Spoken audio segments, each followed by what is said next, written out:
Chapter 9, The Crimean War and the Crisis. 1.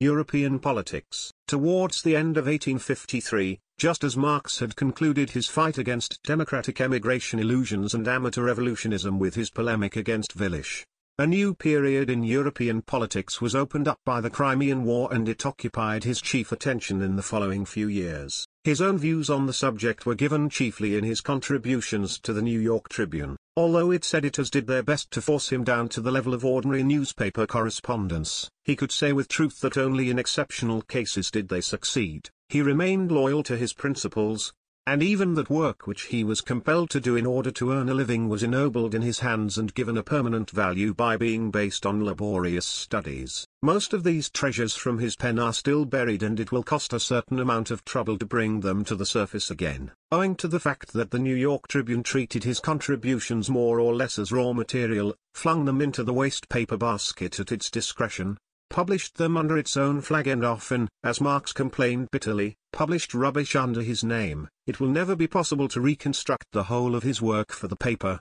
and very careful examination will be necessary to determine its limits with any degree of accuracy. Indispensable assistance has been offered in this respect only recently with the publication of the Marx-Engels correspondence. For instance, it shows us that the series of articles on revolution and counter-revolution in Germany, whose authorship was credited to Marx for many years, was in fact chiefly written by Engels, and that Engels wrote not only the contributions on military questions, a fact that had been known for a long time, but that he cooperated widely in other respects in Marx's work for the paper. Apart from the series of articles on revolution and counter-revolution in Germany, the articles on the Eastern question which appeared in the New York Tribune have also been collected.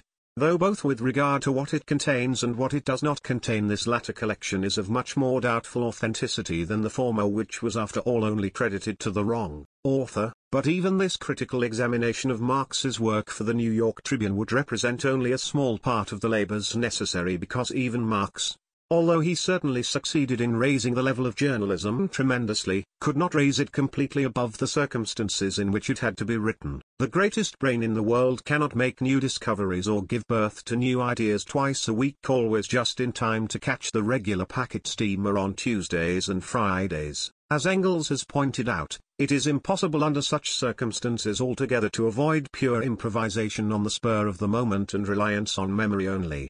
Further, daily work is dependent on daily news and daily moods, and it cannot emancipate itself from them without running the danger of becoming dry and boring. How much, for instance, would the 4 big volumes of the Marx-Engels correspondence be worth without the 101 contradictions out of which the great general line of their ideas and struggles developed? Even without the great mass of material which is still awaiting resurrection in the columns of the New York Tribune, the main lines of the European policy which Marx and Engels began to adopt with the Crimean War are quite clear today. To a certain extent the adoption of this policy may be said to have marked a turning point in their activities. The authors of the Communist Manifesto and the editors of the Neue Rheinische Zeitung concentrated their main attention on Germany. The Neue Rheinische Zeitung enthusiastically supported the struggle of the Poles, the Italians and the Hungarians for national independence, and in the upshot it demanded war against Russia as the strongest bulwark of European counter-revolution. But later this demand developed more and more into one for a world war against England, because only after the breaking of England's world power would it be possible for the social revolution to emerge from the world of utopia into the world of reality. This Anglo-Russian slavery was the basis on which Marx developed his European policy at the time of the Crimean War. He welcomed the war because it promised to break the European superiority which Tsarism had won as a result of the victory of the counter-revolution in Europe. But he was certainly not in agreement with the fashion in which the Western European powers waged the war. Engels adopted the same attitude and declared that the whole Crimean War was one colossal comedy of errors which made it almost impossible to say from one moment to the next who was the cheater and who the cheated. Despite the million lives and the millions of pounds which the war cost, both Marx and Engels regarded it as a pseudo-war as far as France and, in particular, England were concerned. They were certainly right in so far as neither the false Bonaparte nor Lord Palmerston, the English Foreign Secretary, had any intention of wounding the Russian bear in any vital spot. As soon as they felt convinced that Austria could hold the main forces of the Russian army in check on the western frontiers, they shifted the scene of hostilities to the Crimea, where they battered their heads against the fortress of Sebastopol, succeeding in capturing only half of it after a long drawn-out campaign. In the end they had to satisfy themselves with this one rather dilapidated laurel wreath of victory and beg defeated Russia for permission to evacuate their troops without further interference. It was easy enough to see why the false Bonaparte was unwilling to challenge the Tsar to a life-and-death struggle, but Palmerston's motives were less clear. The continental governments feared him as a revolutionary firebrand, whilst the continental liberals admired him as a paragon of a constitutional liberal minister. Marx solved the riddle by laboriously examining the official blue books and the Hansard reports for the first half of the century and also a number of diplomatic reports which had been deposited in the British Museum. He sought to prove by his search that from the time of Peter the Great down to the opening of the Crimean War there had been secret cooperation between the cabinets in London and St. Petersburg, and that Palmerston in particular was a venal instrument of Tsarist policy. Marx's contentions did not pass without contradiction and they are disputed down to this very day, particularly with regard to the role of Palmerston. There is no doubt that he judged Palmerston's unscrupulous business policy, with its half-measures and its contradictions, much more clearly than did either the European governments or the European liberals, but it does not necessarily result from this that Palmerston had been bought by Russia. However, much more important than the question of whether Marx went too far in his statements or not is the fact that from this time onwards he considered it one of the most indispensable tasks of the working class to probe into the mysteries of international diplomacy in order to counter the diplomatic machinations of the governments or, where this proved impossible, to expose and denounce them. Above all, he was interested in waging an irreconcilable struggle against the barbarous power which had its seat in St. Petersburg and its hand in every European cabinet.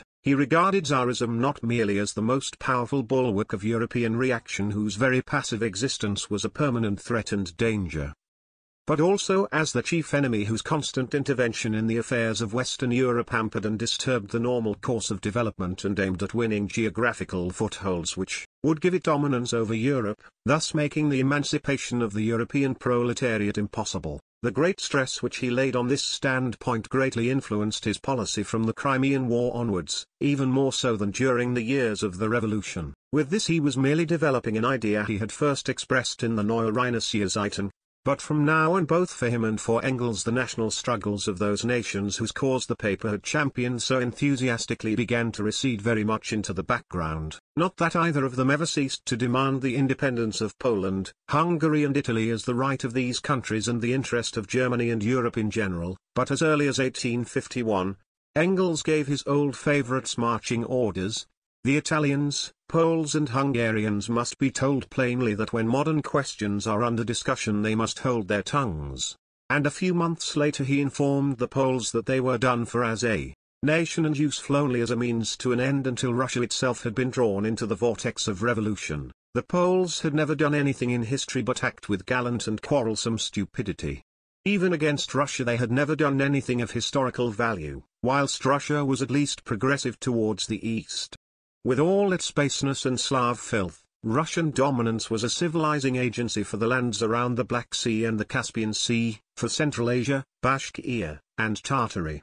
And Russia had absorbed far more cultural and, in particular, industrial elements than Poland, whose nature was essentially Chevalier-esque and slothful. These observations are certainly strongly colored by the passion with which the struggles amongst the exiles were being fought, and in later years Engels' verdict on Poland was much milder. Whilst during the last years of his life he declared that Poland had saved European civilization on at least two occasions, by the Rising in 1792–93 and by the Revolution in 1830–31. Referring to the belauded hero of the Italian Revolution, Marx declared, "Mazzini knows only the towns with their liberal aristocracy and their enlightened citizens. The material needs of the Italian agricultural population, as exploited and as systematically emasculated and held in stupidity as the Irish, are naturally too low for the phraseological heaven of his cosmopolitan, neo-Catholic, ideological manifestos. It needs courage, however, to inform the bourgeoisie and the aristocracy that the first step towards the independence of Italy is the complete emancipation of the peasants and the transformation of their semi-tenant system into free bourgeois property." And in an open letter to his friend Ernest Jones, the Chartist leader, Marx informed Kossuth, who was playing the lion in London, that the European revolutions were crusades of labor against capital and that they could not be depressed to the intellectual and social level of an obscure and semi-barbarous people like the Magyars, who were still stuck in the semi-civilization of the 16th century but actually imagined that they could command the enlightenment of Germany and France and wheedle a cheer from the gullible England. However, Marx developed farthest from the traditions of the Neue Rheinische Zeitung in that he no longer merely concentrated his chief attention on Germany, but actually put it almost completely out of the sphere of his political interests. It is true that at the time Germany played a very sorry role in European politics and could be regarded as little more than a Russian province, but although this more or less explains Marx's attitude, nevertheless both he and Engels were to pay dearly later on for the fact that for a number of years they completely lost touch with developments in Germany. Unfortunately, the contempt which both of them had always felt as Rhinelanders and citizens of an annexed province for the Prussian state was intensified in the days of Manteuffel-Westphalen to such an extent that it fitted ill with their usual keen appreciation of a political situation. The one exception in those days in which Marx did pay attention to conditions in Prussia offers eloquent proof of this. It was towards the end of 1856, when Prussia came into conflict with Switzerland over the Neufchâtel affair. The incident caused Marx, as he wrote to Engels on the 2nd of December, 1856, to supplement his very insufficient knowledge of Prussian history. And he summed up the result of his studies by declaring that world history had never produced anything more lousy. The passages which then follow and an article which appeared a few days later in the People's Paper, a Chartist organ, dealing with the same matter in still greater detail, reveal him as being very far from his usual high level in historical matters. Indeed, he sinks dangerously near to the low level of the scolding petty bourgeois democracy, although it is one of his own particular services that he raised historical writing far above this level. The Prussian state undoubtedly represented a disagreeable morsel for any human being to swallow, but for all that, it was not possible to make it palatable with the caustic mockery of the divine right of the Hohenzollerns. Of the three repeatedly appearing character masks, the pietist, the drill sergeant and the buffoon, of Prussian history as an unappetizing family chronicle, compared with the diabolical epic of Austrian history and with similar observations which at the utmost explain the wherefore, but leave the why of the wherefore completely in the dark.